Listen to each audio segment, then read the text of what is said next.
Hello friends, आपका स्वागत है हमारे YouTube channel Gaus sir info पर। हम लोग खान सर का जो है बिहार दरोगा का टेस्ट सीरीज़ देख रहे हैं। तो ये टेस्ट नंबर 2 है। ठीक है, इसमें कुल 100 प्रश्न हैं और प्रत्येक गलत उत्तर पर 0.2 अंक काट लिए जाएंगे। ठीक है, तो आप लास्ट में ज़रूर कमेंट करें कि आपने कितना स्कोर किया है। वीडियो को लाइक कर दें और चैनल को ज़रूर सब्सक्राइब कर लें। तो पहला क्वेश्चन है, 1 अगस्त 2024 के संघ लोक सेवा आयोग यूपीएससी के अध्यक्ष के रूप में किसे नियुक्त किया गया है। यूपीएससी के अध्यक्ष की बात कर रहा है तो ये हो जाएगा राइट आंसर प्रीति सूदन। क्या हो जाएगा? प्रीति सूदन।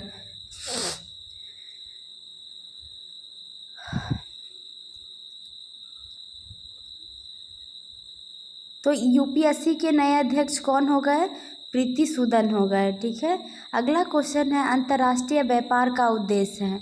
अंतर्राष्ट्रीय व्यापार का क्या उद्देश्य है? तो राष्ट्रीय आय बढ़ाना है। ऑप्शन नंबर डी राइट हो जाएगा आपको। राष्ट्रीय आय बढ़ाना अंतर्राष्ट्रीय व्यापार का उद्देश्य है। ठीक है, अगला है, कुल पूर्ति की तुलना में मांग में अत्यधिक वृद्धि के परिणाम स्वरूप मूल्य के समान स्तर में स्थिर वृद्धि को डैश कहते हैं। क्या कहते हैं? तो मांग पुष्पस्फीति कहते हैं। भारत में सकल घरेलू उत्पाद में योगदान की दृष्टि से दूसरा सबसे बड़ा क्षेत्र कौन सा है? तो राइट आंसर क्या हो जाएगा? सेवाएं। क्या हो जाएगा? सेवाएं। सेवाएं जो है तृतीय क्षेत्र में आता है। करा किसी वस्तु की कीमत 6 रुपये से घटकर 4 रुपये हो जाती है, इसके परिणाम स्वरूप मांग की मात्रा 10 इकाइयों से बढ़कर 15 इकाइयों में हो जाती है। मूल्य लोच का गुणांक ज्ञात करें। गुणांक ज्ञात करना है, ये मैथ्स का क्वेश्चन है। जब इसे आप सॉल्व करोगे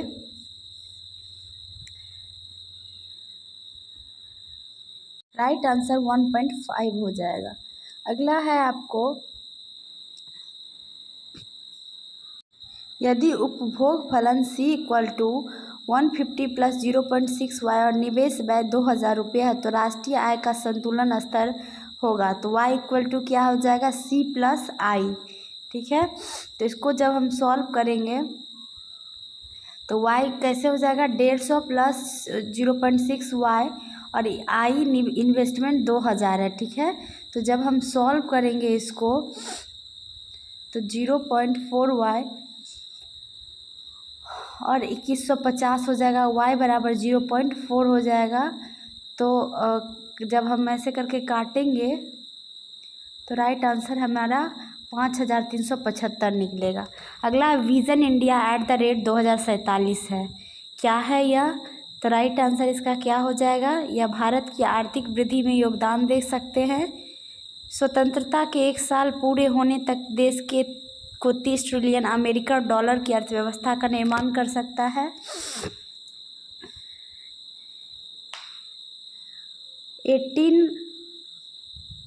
20,000 अमेरिकी डॉलर की प्रति व्यक्ति आय प्राप्त कर सकता है। भारत को विश्व में नंबर 1 बना सकता है। ये जो है आपको कथन 1, 2, 3 सही है विज़न इंडिया @2047 का। अगला है, भारत में बेरोजगारी के आंकड़े कौन तैयार करता है? तो ये आपको करता है राष्ट्रीय नमूना सर्वेक्षण संगठन। ऑप्शन नंबर सी राइट हो जाएगा आपको। राष्ट्रीय नमूना सर्वेक्षण संगठन जो है इसको NSSO भी कहते हैं, कभी कभी शॉर्ट में भी आता है। इसका गठन 1950 में हुआ था। अगला है, 9 अगस्त से 15 अगस्त 2024 तक चलने वाले हर घर तिरंगा अभियान का प्राथमिक उद्देश्य क्या है? तो प्राथमिक उद्देश्य है भारतीय नागरिकों में देशभक्ति को मजबूत करना। अगला, भारतीय लघु उद्योग विकास बैंक का मुख्यालय कहाँ है? तो ये आपको हो जाएगा राइट आंसर लखनऊ। क्या हो जाएगा? लखनऊ।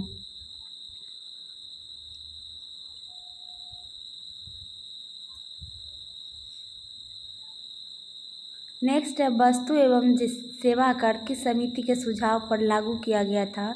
तो ये आपको विजय केलकर समिति राइट आंसर हो जाएगा 1 जुलाई 2017 को। ऑप्शन नंबर बी राइट हो जाएगा। सरकार द्वारा पुरानी मुद्रा को समाप्त कर नई मुद्रा चलन क्या कहलाता है? तो विमुद्रीकरण कहलाता है। क्या कहलाता है? विमुद्रीकरण। अगला 2011 की जनगणना के अनुसार बिहार में कौन सा जिला न्यूनतम साक्षरता दर वाला है? तो सबसे कम साक्षरता दर जो है आपको ये पूर्णिया का है। कहाँ का है? पूर्णिया का। और सबसे ज़्यादा कहाँ का है? रोहतास का है। पूर्णिया का कितना है? 51% है। रोहतास सबसे ज़्यादा है 73.4%। अगला है, निम्नलिखित देशों में से किसमें तमिल एक प्रमुख भाषा है? तमिल किस देश की प्रमुख भाषा है? तो राइट आंसर क्या हो जाएगा आपको? सिंगापुर। क्या हो जाएगा? सिंगापुर। अगला, संघ या बौद्ध मठों में रहने वाले लोगों के लिए नियमों का संग्रह क्या कहलाता है? तो जो बौद्ध मठ में रहते हैं लोग, नियमों के संग्रह को हम कहते हैं विनय पिटक। क्या कहते हैं? विनय पिटक कहते हैं। राइट आंसर विनय पिटक हो जाएगा।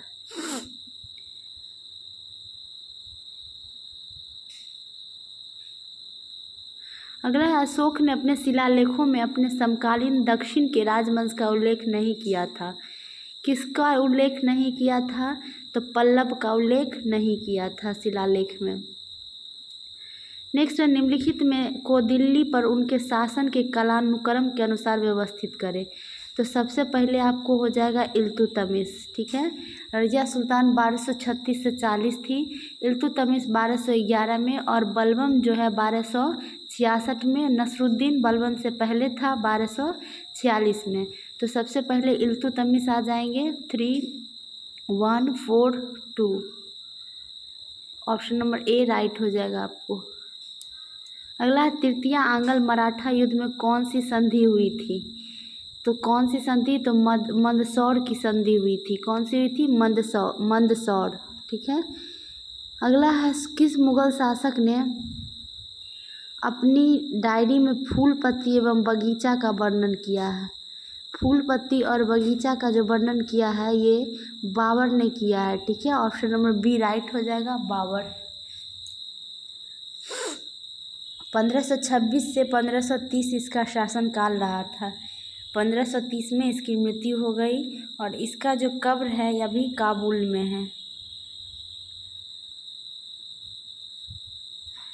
बाबर का बेटा का नाम हुमायूं था। अगला, गांधी जी का पहला सबसे बड़ा सत्याग्रह कहाँ हुआ था?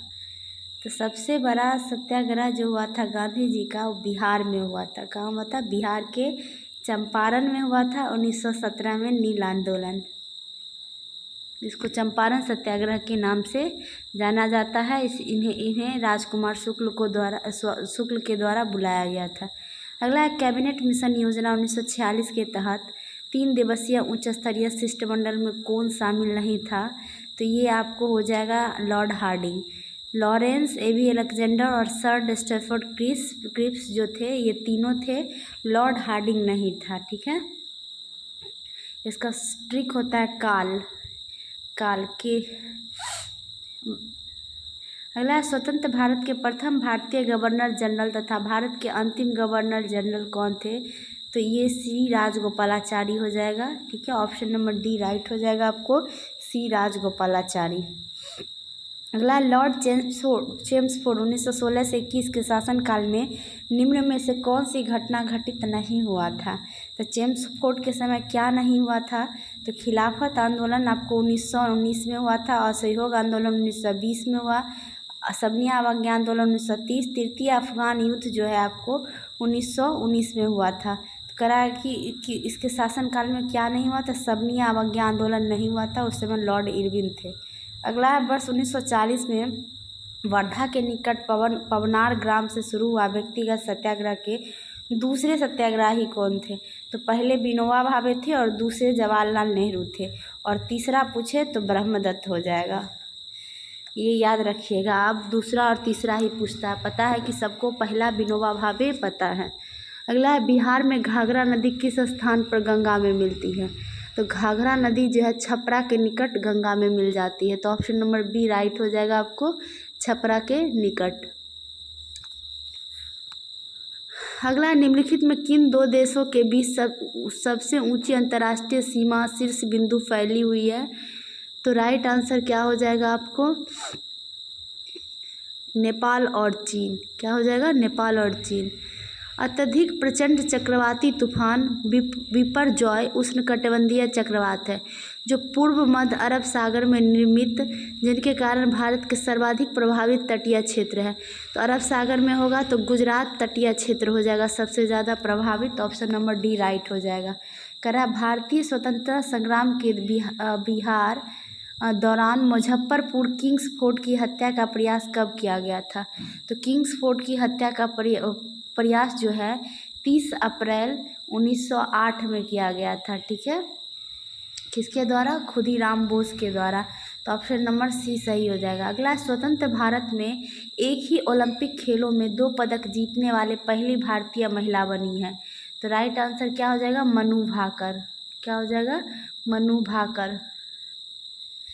नेक्स्ट है, भारत की दूसरी सबसे लंबी स्थलीय सीमा किन देशों के साथ लगती है? दूसरी सबसे लंबी स्थलीय सीमा कह रहा है।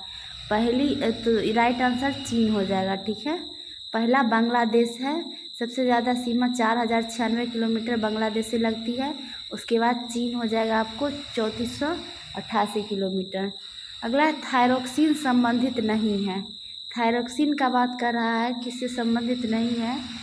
तो यह कोशिकीय श्वसन की गति को तीव्र करता है। यह पीयूष ग्रंथि से निकलने वाला हार्मोन नहीं है। ऑप्शन नंबर डी राइट हो जाएगा। ठीक है, ये गलत है। अगला है, सबसे अच्छा प्रोबायोटिक्स है। प्रोबायोटिक्स क्या है? तो दही राइट आंसर हो जाएगा। कार टी सेल थेरेपी संबंधित है। किससे संबंधित है ये? तो कैंसर के इलाज में प्रयोग होता है। ऑप्शन नंबर ए राइट हो जाएगा।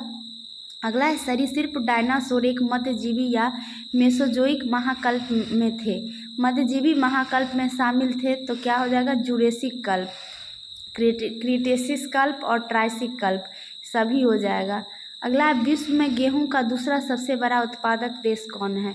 तो सबसे बड़ा उत्पादक देश दूसरा पूछ रहा है, तो राइट आंसर भारत हो जाएगा। क्या हो जाएगा?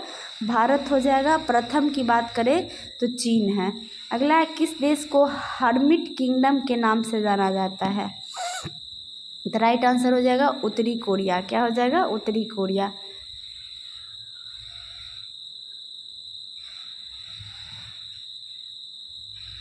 वीडियो को ज़रूर लाइक करें। जो भी चैनल पर नए हैं चैनल को सब्सक्राइब कर ले। अगला, वियतनाम की राजधानी है। तो वियतनाम की राजधानी कहाँ है? तो हनोई राइट आंसर हो जाएगा आपको। ऑप्शन नंबर सी हो जाएगा राइट आंसर। ठीक है, जकार्ता किसकी है? इंडोनेशिया की। और बैंकॉक थाईलैंड की है। ठीक है, अगला, कांगड़ा चित्रकला शैली किस प्रकार के चित्रों की प्रधानता रहती है? तो इसमें क्या होता है, कांगड़ा चित्र शैली में, ये आपको हिमाचल प्रदेश की चित्र शैली है। इसमें पौराणिक कथाओं एवं रीतिकालीन नायक नायिकाओं का वर्णन रहता है। अगला, दुनिया के डिजिटल भुगतानों में भारत का कितना प्रतिशत हिस्सेदारी है? तो राइट आंसर क्या हो जाएगा आपको? 48.5%। ठीक है, क्या हो जाएगा? 48.5%। अगला, हितोपदेश नामक पुस्तक के लेखक कौन है? तो राइट आंसर हो जाएगा Narayan Pandit. Next, century is not enough किसकी रचना है? ये सौरभ गांगुली की रचना है। ऑप्शन नंबर सी राइट हो जाएगा। अगला, कॉपर सीसा जिंक का मिश्रण क्या होगा? तो ये आपको हो जाएगा राइट आंसर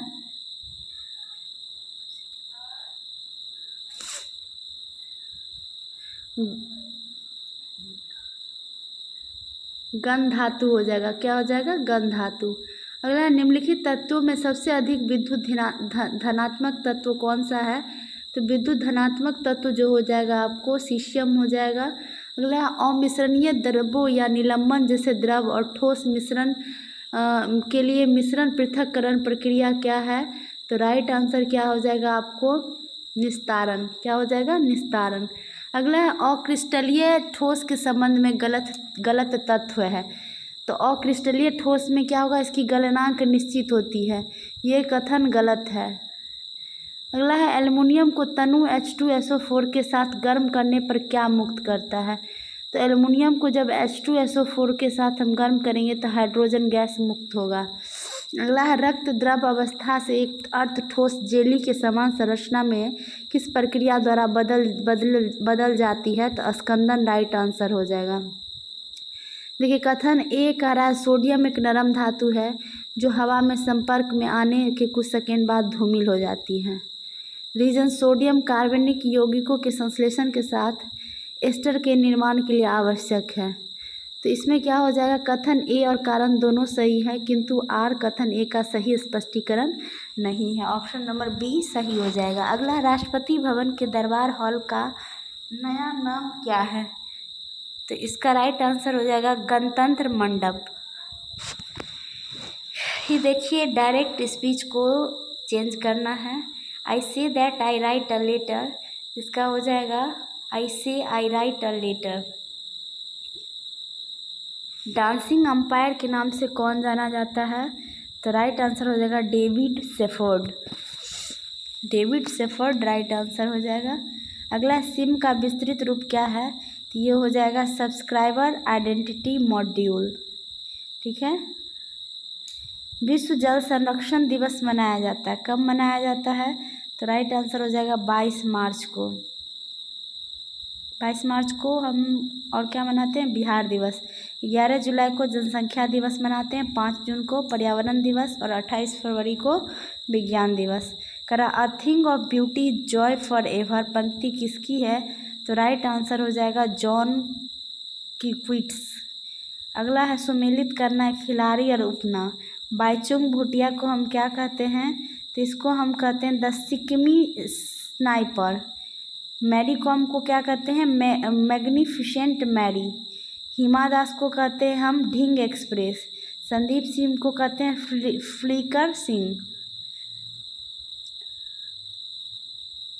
किस ग्रुप के खेलों में प्रत्येक पक्ष में खिलाड़ियों की संख्या समान होती है, तो राइट आंसर हो जाएगा बेसबॉल और खो खो। 9 प्लेयर होते हैं बेसबॉल में भी और खो खो में भी। अगला है ज्ञानपीठ पुरस्कार प्राप्त करने वाला बिहार के पहले व्यक्ति रामधारी सिंह दिनकर को उर्वशी पुस्तक के लिए उन्हें कब पुरस्कार दिया गया, तो राइट आंसर हो जाएगा आपको 1972। कब किया गया, 1972 में। नेक्स्ट है भारत के झंडे का निर्माण पिंगली वेंकैया ने किया, वे किस राज्य से संबंधित है, तो राइट आंसर हो जाएगा आंध्र प्रदेश। ठीक है, कब किससे, आंध्र प्रदेश। अगला है यूरो 2024 फाइनल किसने जीता, तो यह यूरो 2024 फाइनल स्पेन ने जीता है। अगला है सेफ्री रेजर का आविष्कार किसने किया, तो राइट आंसर हो जाएगा जिलेट। होता है ना जिलेट गार्ड रेजर जो होता है, 1901 में। तलवार को रखने का साधन वाक्यांश के लिए एक शब्द है, तो राइट आंसर हो जाएगा म्यान। ठीक है, तलवार को म्यान में रखा जाता है। अगला, किस समूह में सही अर्थ नहीं प्रकट करने वाले शब्द युग्म है, तो इसमें हो जाएगा आदि आरंभ, आदि अभ्यस्त। कपि घिरनी, कपि बंदर, तरनी नाव, तरनी सूर्य। ये ऑप्शन नंबर सी हो जाएगा आपको तरनी नाव, तरनी सूर्य। ठीक है, तरनी सूर्य हो जाएगा आपको, और तरनी मतलब नाव हो गया, तो यही शब्द युग्म गलत है जो सही अर्थ नहीं प्रकट कर रहा है।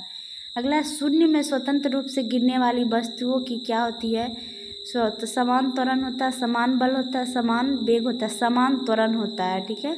अगला, मनुष्य दाढ़ी बनाने में कौन सा दर्पण प्रयोग करता है, तो ये आपको हो जाएगा अवतल दर्पण। कौन सा हो जाएगा, अवतल दर्पण।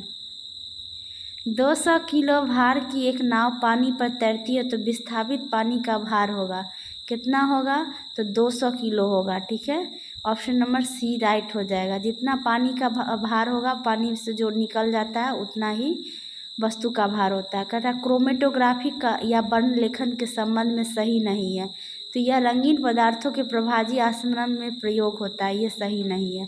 देखिए यहाँ ग्राफ दिया गया, वेग समय ग्राफ करा कौन सा भाग शून्य त्वरण या मंदन को प्रदर्शित करता है, तो राइट आंसर हो जाएगा आपको बी सी। ठीक है।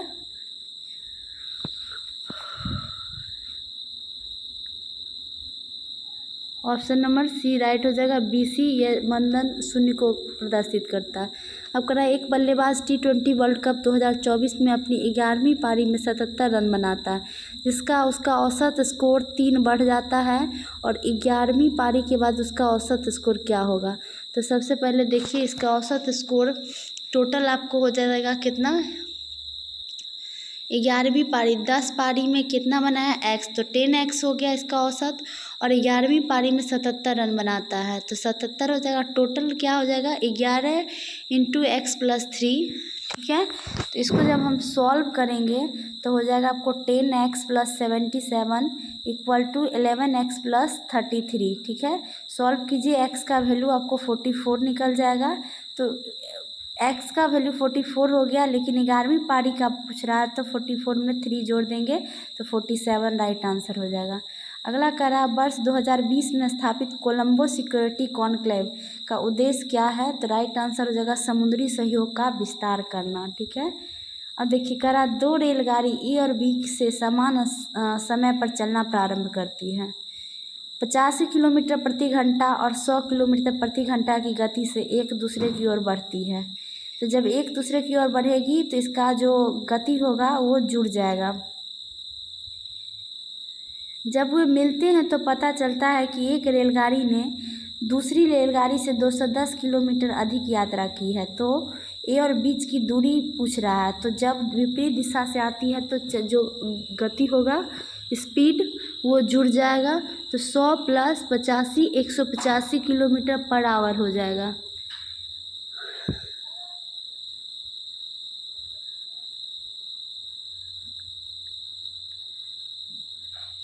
दो 210 किलोमीटर अधिक यात्रा की है एक रेलगाड़ी ने दूसरी रेलगाड़ी से, तो क्या हो जाएगा 100 - 85 तो 15 हो गया आपको, 15 किलोमीटर पर आवर हो रहा है।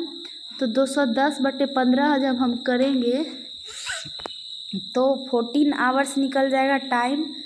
अब उसके बाद हम डिस्टेंस निकालेंगे तो 14 × 185 जब करेंगे तो राइट आंसर हमारा 2590 हो जाएगा, ठीक है। Option number A. अगला देखिए गुणोत्तर श्रेणी का क्वेश्चन है, तो इसको जब हम सॉल्व करेंगे तो इसका राइट आंसर आ जाएगा 1/2, ऑप्शन नंबर ए। अगला देखिए कह रहा है लोकसभा 2024 के एक चुनाव में 2 उम्मीदवार थे। इस चुनाव में 6% मतदाताओं ने अपने मताधिकार का प्रयोग नहीं किया। विजेता कुल मतों का 49% मत प्राप्त करके 1300 मतों से जीत गया। तो इस चुनाव में कुल कितने मतदाता थे, तो देखिए 100% मतदाता होते हैं, उसमें कह रहा है 6% नहीं वोट दिया, तो टोटल कितना हुआ 94%, ठीक है। 94% हो गया। उसमें कह रहा है आपको कि विजेता जो है 49% मत प्राप्त किया और 1300, तो जब 94 में हम 49 को घटाएंगे, ठीक है, तो जब 94 में 49 घटाएंगे तो राइट आंसर क्या हो मतलब निकलेगा 45%। तो 45% जो है आपको 1300 मत से जीत गया, ठीक है। तो 49% - 45 करेंगे तो 4% हुआ, तो 4% का वैल्यू 1300 है। तो हम इस अनुसार निकाल सकते हैं 100% जो होगा 1300 में, तो अब कितना हो गया आपको 25 और 1300 को गुना जब हम करेंगे तो राइट आंसर 32,500 हो जाएगा। अगला करा 2:20 पर दोनों सुइयों के बीच का कोण होगा, क्या होगा, तो हम एक घड़ी बना लेंगे, उस पर 2:20 दिखाएंगे सुई में, ठीक है। एक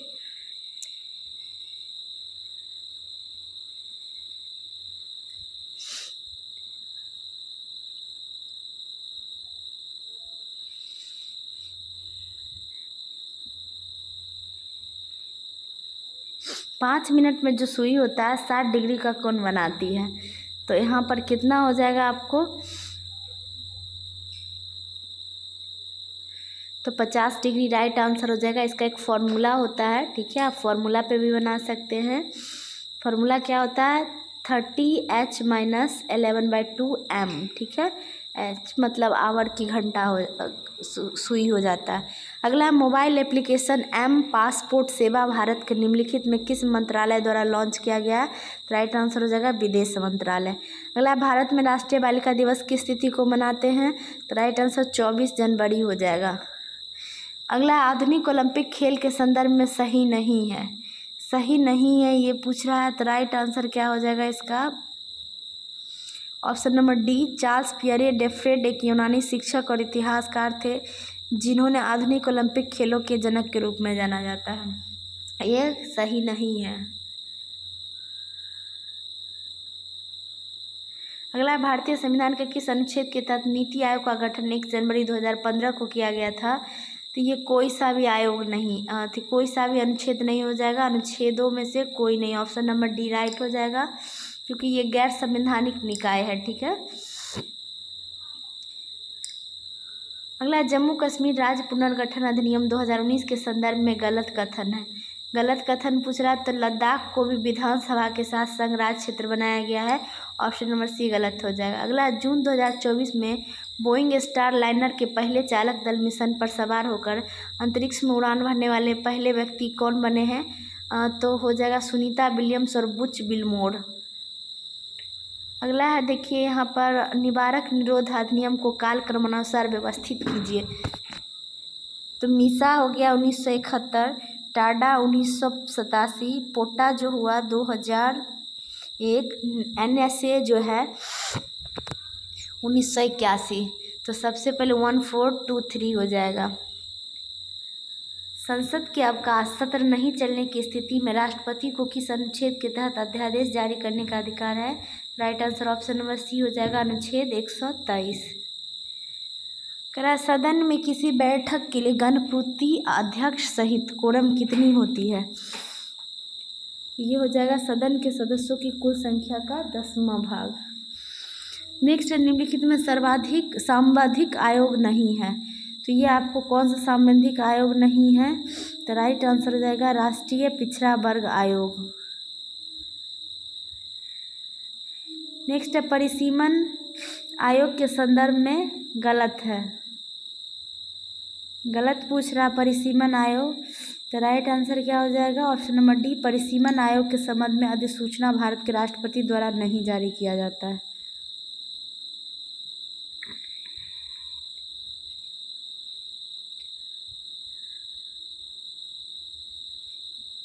अगला निम्नलिखित में किस संविधान संशोधन के तहत लोकसभा, राज्य विधानसभा और दिल्ली विधानसभा में महिलाओं के लिए 1/3 सीटें आरक्षित करता है?